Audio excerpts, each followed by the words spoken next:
Muito boa tarde para você, está no ar o Tarobá Esporte. Hoje é segunda-feira, dia 26 de janeiro de 2026. Muito obrigado pela sua companhia, vem conosco. Se eu quero começar o programa de hoje, vou passar aqui pro telão, porque eu quero mostrar uma foto de como nós terminamos o fim de semana ontem à noite. Eu, Daniel e Davi. Afinal de contas, a gente acompanhou o Clássico Grenal.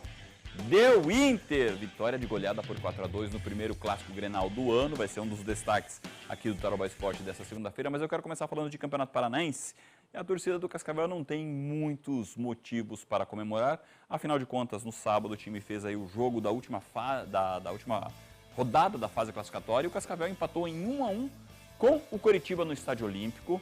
Esse foi o gol do Saci, primeiro dele com a camisa do Cascavel, vencia por 1-0. Só que a vitória parcial não servia porque os resultados da última rodada empurravam o Cascavel então para o tão temido torneio da morte. Depois o Coxa conseguiu um empate. O Jaci, que já jogou no Cascavel, inclusive naquela campanha do vice-campeonato em 2023. O ano passado o Jaci foi campeão paranaense com o Operário, agora vestindo a camisa do Coritiba. Depois o Cascavel criou mais oportunidades, até fez talvez um dos melhores jogos do clube na temporada nesse empate em 1-1 contra o Coritiba, mas enfim, resultado que deixou o Cascavel na última colocação do Grupo A com apenas 6 pontos ganhos e agora vai ter pela frente o Andraus no torneio da morte aí nessa disputa contra o descenso. Hoje a Federação Paranaense de Futebol deve confirmar as datas, mas o jogo de ida entre Cascavel e Andraus deve ser lá em Curitiba no próximo fim de semana. Depois, Cascavel joga no Estádio Olímpico tentando garantir a presença na Série A do Paranaense para 2027.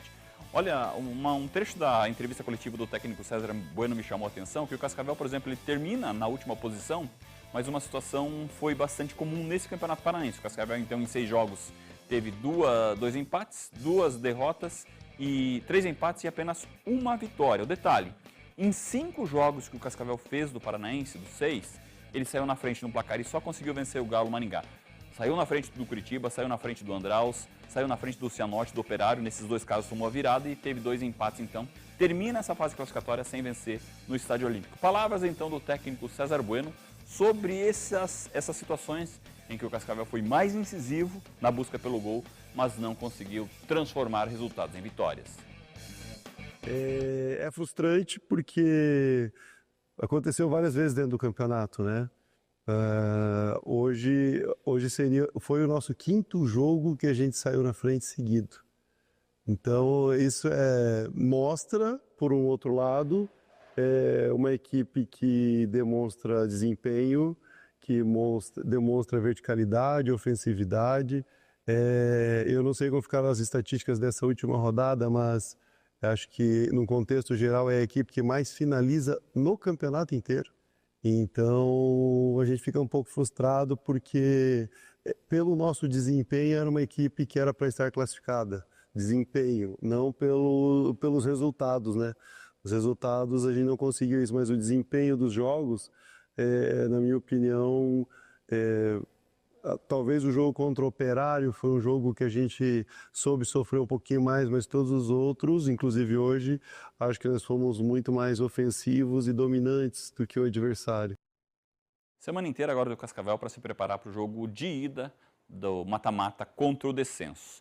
Em contrapartida, no último sábado, então foram realizados outros 6 jogos e os resultados definiram os classificados e também os confrontos da próxima fase. O Atlético Paranaense só dependia de si para se classificar e tirou proveito do duelo contra o time de pior campanha do estadual, o Galo Maringá. Goleada do Furacão por 4-1 na Arena da Baixada. O primeiro foi um golaço de calcanhar de Chiquete, 1-0. E olha só essa batida de primeira de João Cruz. Outro belo gol, 2-0. E foi mesmo o jogo dos golaços. Segundo tempo, Chiquete bateu colocado da entrada da área. 3-0 Furacão. O Galo conseguiu descontar com o Eric de cabeça, 3-1.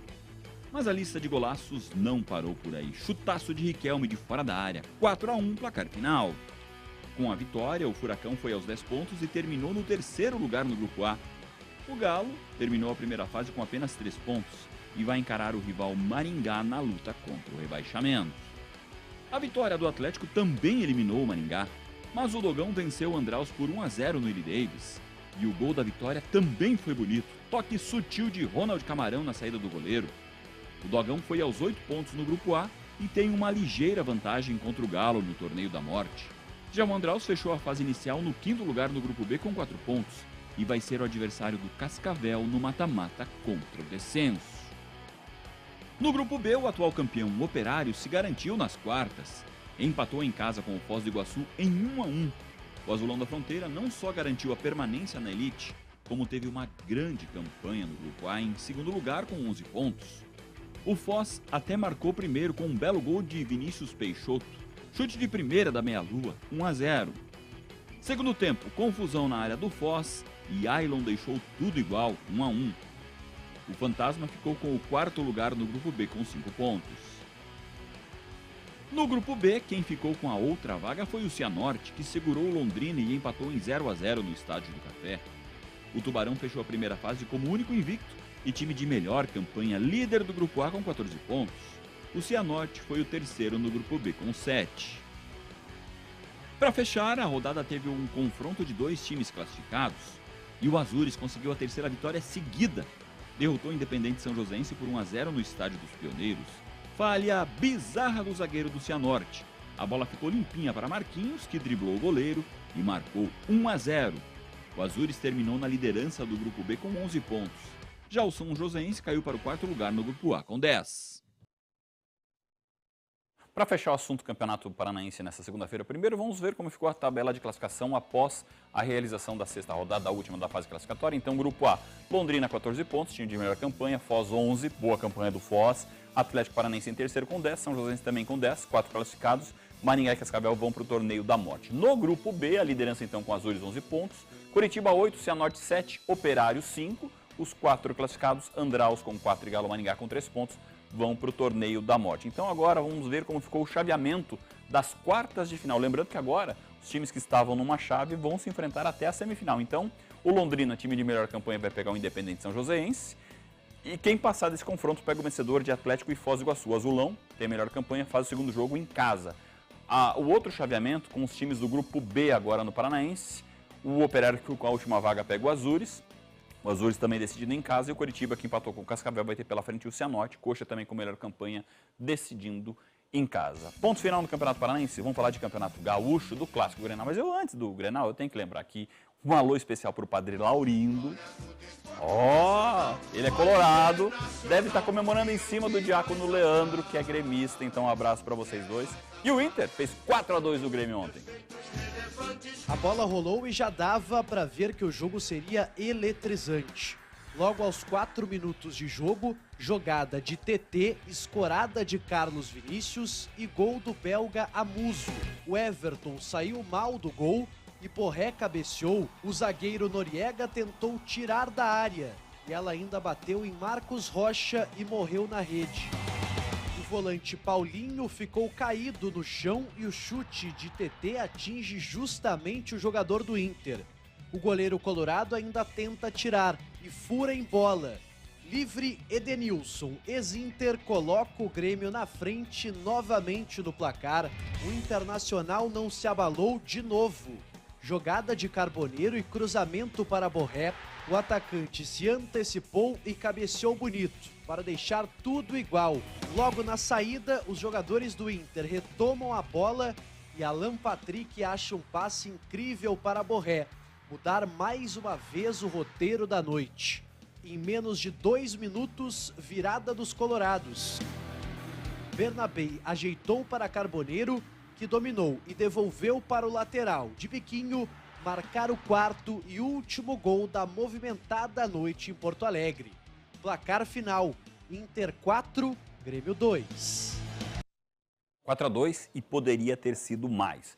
Gente, vamos para um rápido intervalo, depois mais estaduais, com destaque para outro clássico, a vitória do Palmeiras sobre o São Paulo pelo Paulistão. De volta com o Tarobá Esporte, rapidinho para o Campeonato Paulista, abrindo essa sequência de gols com o clássico Choque Rei, vitória do Palmeiras sobre o São Paulo. Palmeiras e São Paulo se enfrentaram na Arena Barueri. Ambos têm campanhas bem distintas no Paulistão. O Verdão se recuperou da goleada sofrida para o Novo Horizontino na rodada anterior e aumentou a crise do rival. Vitória por 3-1 no Choque Rei. Logo no começo do jogo, a defesa são paulina deu um presente para o ataque do Verdão, que recuperou a bola. Maurício bateu rasteiro no canto para fazer 1-0. O tricolor empatou logo em seguida. Cobrança de escanteio, desvio de cabeça e Bobadilha, quase na pequena área, deixou tudo igual, 1-1. Ainda no primeiro tempo, Flaco Lopes recebeu o passe de Maurício e recolocou o Palmeiras na frente, 2-1. E no segundo tempo, linha de passe de cabeça do Verdão. Levantamento na área, ajeitada de Flaco Lopes e Kelvin completou 3-1. Que fase do São Paulo na beira do rebaixamento, em 14º lugar com 4 pontos. O Palmeiras tem a segunda melhor campanha do Paulistão com 12 pontos ganhos. O Verdão só está atrás do Novo Horizontino, líder também com 12 pontos, mas com melhor saldo de gols. O time do interior assumiu a ponta com a vitória por 2-0 sobre o Botafogo de Ribeirão Preto. Santos e Bragantino se enfrentaram na Neoquímica Arena, casa do Corinthians, e não saíram do 0-0. Melhor para o Massa Bruta, que é o único time invicto do Paulistão e aparece no terceiro lugar com 11 pontos. O Peixe saiu da zona de classificação e aparece no 10º lugar com 6.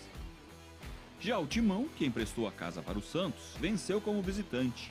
Derrotou o Velo Clube por 1-0. Gol do artilheiro Yuri Alberto, aproveitando o vacilo do goleiro. O Timão aparece no 4º lugar na tabela com 8 pontos. No Rio de Janeiro também teve clássico, vitória do Fluminense sobre o Flamengo. Fluminense e Flamengo jogaram no Maracanã ontem. Depois de um começo ruim no Campeonato Carioca, o rubro-negro passou a usar o elenco principal. E vinha de vitória em outro clássico sobre o Vasco. Mas no primeiro Fla-Flu do ano, deu Flu, vitória por 2-1. O Flamengo até foi o primeiro a balançar as redes com o Carrascal, mas estava impedido. No segundo tempo, Serna recebeu na grande área e fuzilou 1-0 Flu. Logo depois, levantamento na área, a zaga do Flamengo deu bobeira e John Kennedy aproveitou 2-0. O Flamengo descontou no fim da partida a cobrança de escanteio, Vitão cabeceou e Everton Cebolinha completou também de cabeça, 2-1. O Flamengo só tem mais um jogo na fase classificatória do Carioca e ocupa o 5º lugar no grupo B com 4 pontos. Hoje estaria fora do mata-mata. O Flu assumiu a liderança do grupo A com 9 pontos. O Vasco se recuperou da derrota para o Flamengo e fez 3-0 no Boa Vista ontem. Finzinho da primeira etapa, a bola sobrou para Puma Rodrigues, que fez 1-0 Vasco. Segundo tempo, Puma Rodrigues tirou onda de atacante. Recebeu na grande área e bateu cruzado, no alto, belo gol, 2-0. Golaço mesmo foi o do Andrés Rodrigues, chute de muito longe, 3-0.